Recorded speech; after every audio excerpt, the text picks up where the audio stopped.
Everyone wants success, but most people live their whole lives making excuses for why they can't achieve it. And here's the truth. As long as you have an excuse, you won't have results. Excuses are lies we tell ourselves to feel better about staying the same. They are comfort, they are escape, and they are easy.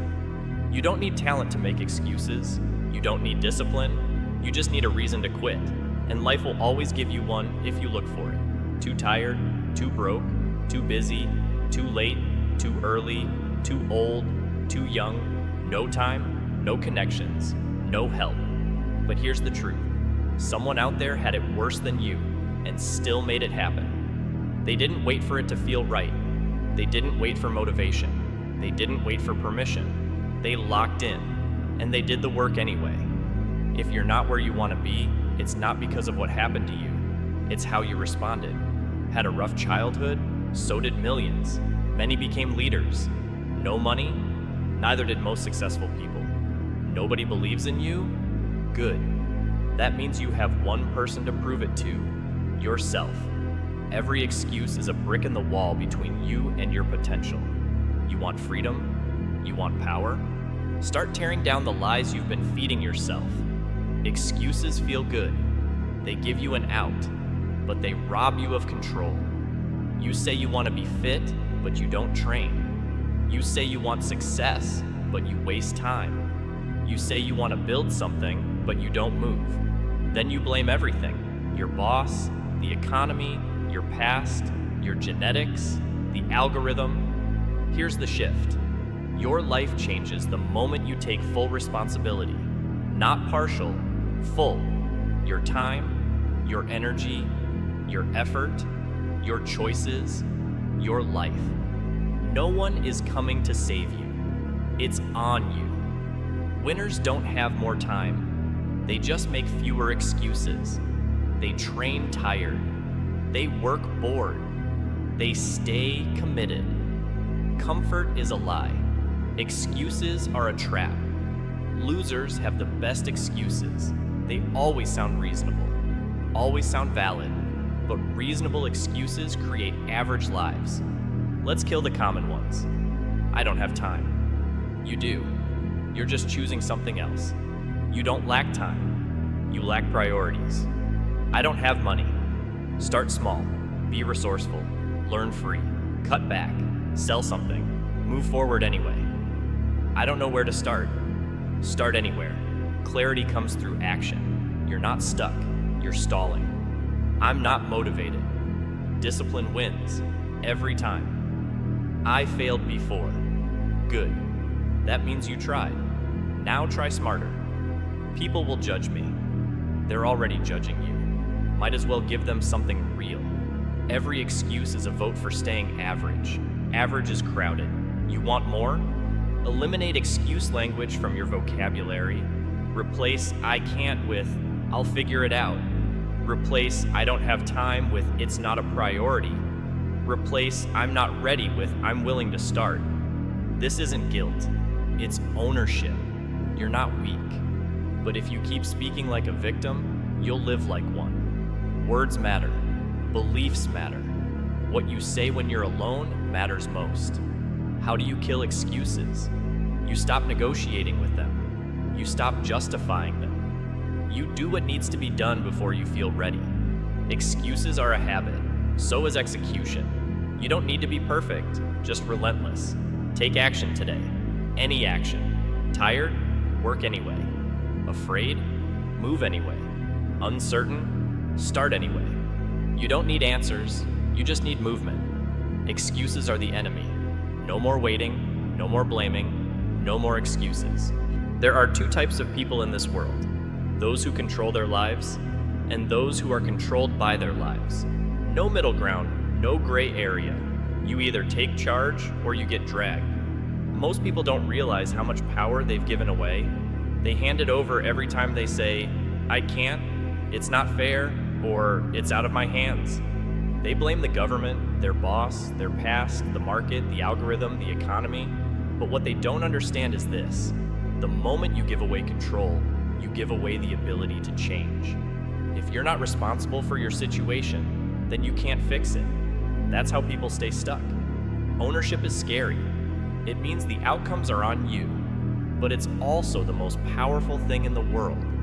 Because when you take control, you stop reacting and you start building. You stop waiting and you start moving. Control is not about being perfect. It's not about avoiding failure. It's about taking the wheel, no matter the weather. Look at your life right now. Your habits, your body, your mindset, your income, your relationships. You created all of it, whether by choice or by neglect.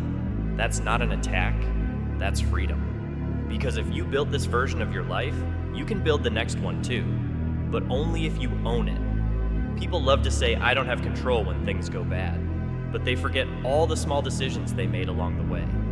You chose to hit snooze, you chose to skip the gym, you chose to spend instead of save, you chose to scroll instead of study, you chose to complain instead of act. Tiny choices, massive consequences.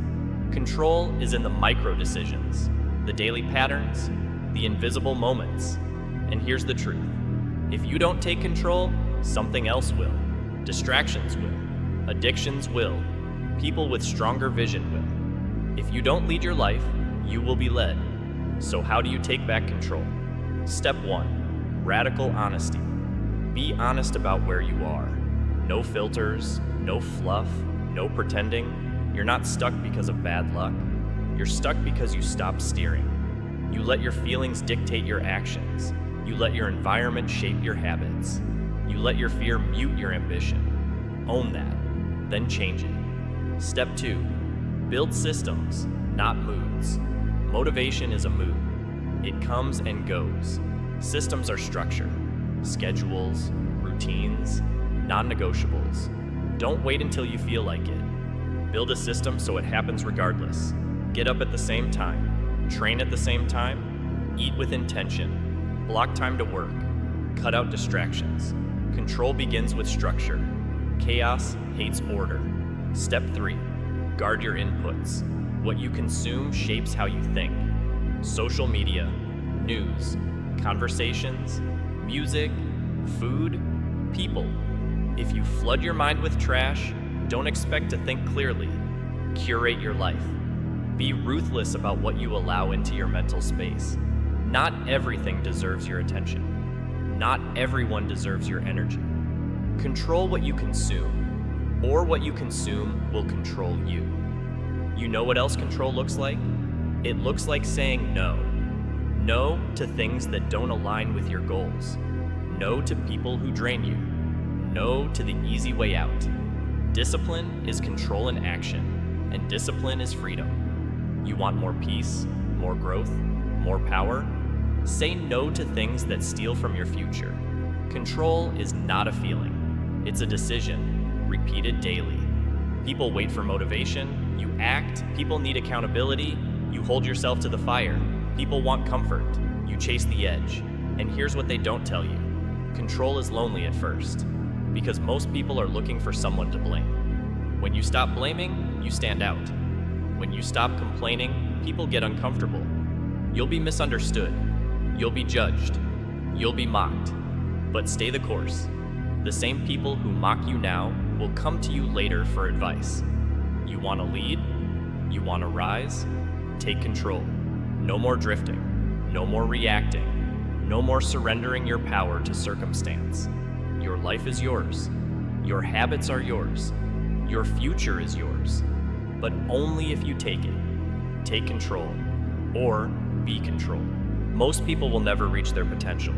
Not because they lack talent, not because they lack intelligence, but because they're not relentless. They settle. They coast. They do just enough to get by. They confuse motion with progress. They confuse effort with commitment. They start strong. Then they fade. Then they stop. And that's what keeps them average. You want to stop being average? Stop stopping. Relentless people keep going. Not when it's easy, especially when it's not. They don't wait for the perfect moment. They work with what they have. They don't wait to feel ready. They move ready or not. They don't quit when they're tired. They quit when they're done. That's the shift. The gap between average and relentless isn't talent, it's repetition. Average people repeat excuses. Relentless people repeat action. Average people are interested. Relentless people are obsessed. Average people say, "I'll try." Relentless people say, "I'll do it until." It's not a mindset, it's an identity. Relentless is built, not born. You build it in the dark, when nobody's watching. You build it through discomfort, through repetition, through grit. Every time you show up when it's hard, you harden. Every time you keep a promise to yourself, you sharpen. Every time you do the work when motivation is gone, you rise. It doesn't matter if it's day 1 or year 5. The standard stays the same. Relentless isn't about massive leaps. It's about refusing to back down, ever. But here's what no one talks about. Being relentless is lonely. Being relentless is misunderstood. Being relentless is often uncelebrated. You don't get applause, you don't get validation, you don't get breaks, you just get results. People will call you obsessed, let them. People will say you're too intense, good. People will say you're doing too much. That means you're getting close. Let average people misunderstand you. Let them talk. While they watch, you work. While they coast, you climb. While they scroll, you build. Relentless is forged in the boring. The early mornings, the late nights, the unglamorous repetitive grind. You wake up tired, show up anyway. You failed yesterday, show up anyway. Nobody believes in you, show up anyway. You don't need hype, you need habits. You don't need motivation, you need movement. You don't need perfect, you need progress. Most people want results. Few want the reps. Do the reps. You're not average, you're just undisciplined. You're not weak, you're just distracted. You're not behind, you're just inconsistent. Fix that. Your life changes when your standards change. Raise them. Stop negotiating with laziness. Stop settling for good enough. Stop explaining your limits. Show up like the person you want to become. Think like them. Act like them. Train like them. You don't become relentless in theory. You become relentless in repetition. And when it gets hard, that's the test. That's where the gap widens. That's where most people fold. That's where you decide what you're made of. Pain is part of the process. Failure is part of the process. Loneliness is part of the process. But so is strength. So is growth. So is greatness. You want to live a life that most people can't? Do what most people won't. Be the one who doesn't flinch. Be the one who doesn't fold. Be the one who doesn't fade. Be relentless. No more excuses. No more waiting. No more quitting halfway. Show up. Lock in. Keep swinging. From average to relentless. This is the moment. Make it yours.